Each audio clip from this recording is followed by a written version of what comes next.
عليكم ورحمة الله وبركاته. أهلا بكم في تلفزيون حلوان جنوب العاصمة. معاكم صباح مناع. كل عام أنتم بخير. رمضان بدأ، شهر الرحمة، شهر المغفرة وفلترة الأعمال ووقفة حساب مع النفس، ونقول لنفسنا إحنا عايشينها إزاي. لما دخلوا إخوة يوسف عليه السلام عليه وهو الملك عزيز مصر، والأبهة والعظمة اللي كان فيها، وكانت بضاعتهم ما تسويش حاجة، وكانوا عارفين رضائتها وإنها بضاعة مردودة. قال تعالى: وجئنا ببضاعة مزجاة.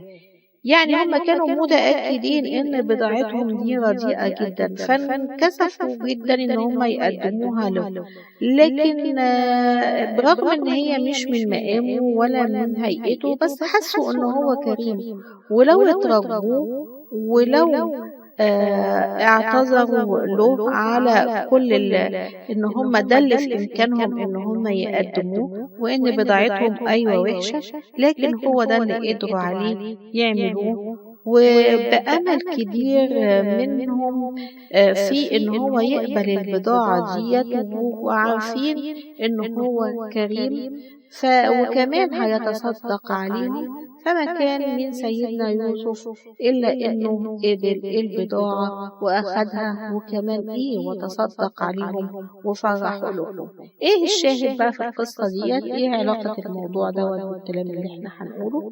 الشاهد في الموضوع إن ولله المثل الأعلى، الله الكريم الحليم اللطيف سبحانه مالك الملك.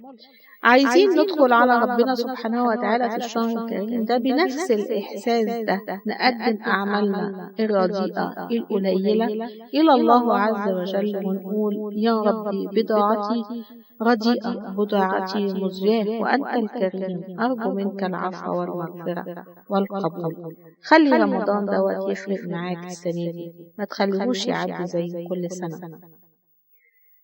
خلينا نحاسب أنفسنا ونغير حياتنا، ونسأل نفسنا سؤال: إحنا عايشينها إزاي؟ لازم نجاوب على السؤال ده، ونحاول نصلح من أخطائنا، ونقول لربنا: أنت الكريم فاقبل بضاعتي المزجاة. دمتم في أمان الله، والسلام عليكم ورحمة الله وبركاته. صباح مناع.